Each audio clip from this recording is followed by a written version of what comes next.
السلام علیکم ورحمۃ اللہ وبرکاتہ۔ آج کا جو ہمارا موضوع ہے وہ ہے کلونجی۔ کلونجی کو عربی میں حبۃ السود، فارسی میں شونیز، بنگلہ میں مغریلا، سندھی میں کلوڑی، سنسکرت میں کچنی اور انگریزی میں بلیک کیومن، نگیلا سیٹیوا بھی بولتے ہیں۔ تعارف یہ ہے نا، سونف کے پودے کے جیسا، سونف کا جو پودا ہوتا ہے اس جیسے ہوتا ہے ہو بہو، صرف ایک بالشٹ اوپر تک ہے نا یہ اگتا ہے۔ اس گھاس کے بیج کو ہی کلونجی کہتے ہیں، جو سرسوں کے مانند پھلیوں میں لگتی ہے، جن کی شکل تخم پیاز کے مشابہ ہوتی ہے۔ تو جس طرح سرسوں پھلیوں میں لگتی ہے اسی طرح ہے نا یہ بھی پھلیوں میں لگتی ہے، ہو بہو ہے نا۔ یہ جو تخم پیاز ہوتا ہے، پیاز کے جو بیج ہوتے ہیں، ہو بہو اسی طرح ہوتی ہے۔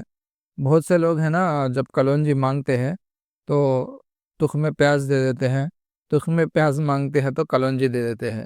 اس طریقہ کا ہے نا لوگ ڈبل گیمز کھیلتے ہیں۔ جو لوگ خریدنے آتے ہیں پنسر وغیرہ، اس طریقے کے کام کرتے ہیں، جو چیز ان کے پاس موجود ہوتی ہے تو اس کے بدلے میں دے دیتے ہیں۔ ذائقہ اس کا جو ہے پھیکا ہے۔ مقدار خوراک 1 گرام سے 3 گرام تک کھا سکتے ہیں۔ مقام پیدائش ہندوستان، پاکستان اور دیگر حصوں میں یہ پائی جاتی ہے۔ خودرو بھی ہے نا، یہ خود بخود بھی جنگلوں میں اگتی ہے۔ افعال و اثرات دیکھ لیتے ہیں، کیونکہ یہ عجلاتی گدی ہے، یعنی محرک عجلات، محلل اعصاب اور گدی مقوی۔ کیمیائی طور پر بدن کے اندر سوداویت کو کم کرتی ہیں اور صفرا کی پیداوش شروع کر دیتی ہے۔ بدن کے اندر جو سوداویت ہوتی ہے، ایسڈ ہوتا ہے، تیزاب ہوتا ہے، اس کو جو ہے کم کرتی ہے، اور بدن کے اندر صفرا، بدن کے اندر صفرا جس کو پت کہتے ہیں، اس کی پیدائش ہے نا شروع کرتی ہے۔ خواص دیکھ لیتے ہیں۔ مقوی معدہ ہے، قاتل کرم شکم ہے، یعنی پیٹ کے اندر کے کیڑوں کو مارتی ہے۔ مدر حیض ہے، حیض کو کھولتی ہے۔ دافع سوزش اعصابی ہے، اعصابی جتنے بھی سوزشیں ہیں، بلغمی سوزشیں، ان کو ختم کرتی ہے۔ اور مخرج جنین ہے، یعنی بچہ جننے میں سہولت پیدا کرتی ہے۔ فوائد دیکھ لیتے ہیں اب۔ کلونجی ایک ایسی کثیر الفوائد دوا ہے جسے آپ صلی اللہ علیہ وسلم نے کئی بیماریوں میں استعمال کرنے کی تاکید فرمائی ہے، ہدایت فرمائی ہے، جن میں خاص کر کے نزلہ، کھانسی، دمہ اور ضعف معدہ وغیرہ قابل ذکر ہے۔ اسی طرح بائبل میں بھی بلیک کیومن کے نام سے اس کا تذکرہ آیا ہے، کیونکہ یہ محرک عجلات اور مولد سودا ہونے کی وجہ سے رطوبات کو خشک کرتی ہے۔ جو بدن کے اندر بلغمی رطوبات ہوتے ہیں ان کو ہے نا یہ خشک کرتی ہے۔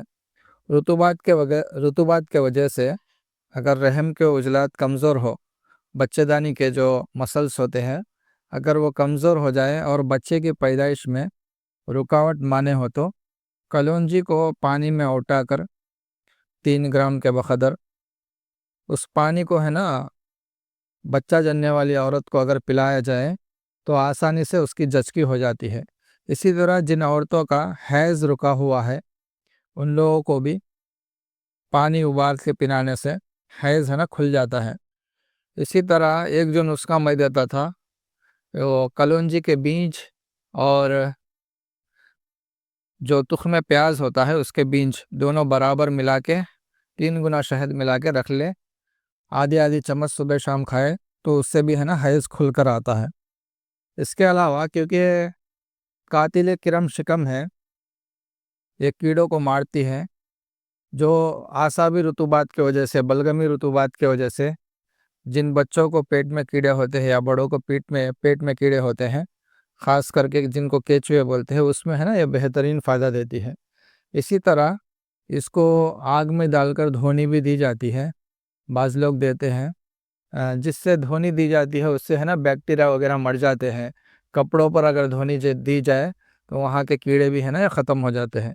اس کے علاوہ جن لوگوں کو سوزاک ہے، سوزاک کے مرض میں اگر زخموں پر اس کا سفوف ملا جائے تو زخم ہے نا فوراً ہے نا بند ہونا شروع ہو جاتے ہیں۔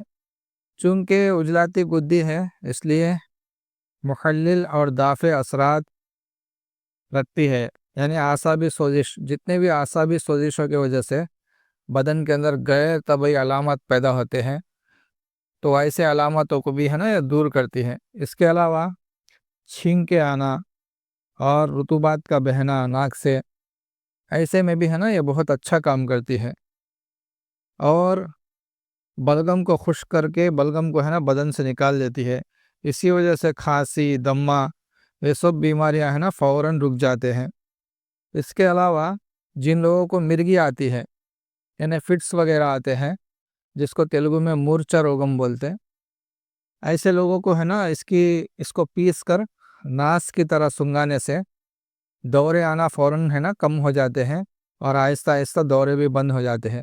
اور اس کو کثرت سے کھلانے سے دورے فیوچر میں بھی آنا ہے نا بند ہو جاتے ہیں۔ تو یہ ہے کلونجی کے فائدے۔ اس کے علاوہ بھی بہت سے فائدے ہیں اس میں، تو کلونجی کو ہے نا اپنی غذاؤں میں استعمال کریں۔ السلام علیکم ورحمۃ اللہ وبرکاتہ۔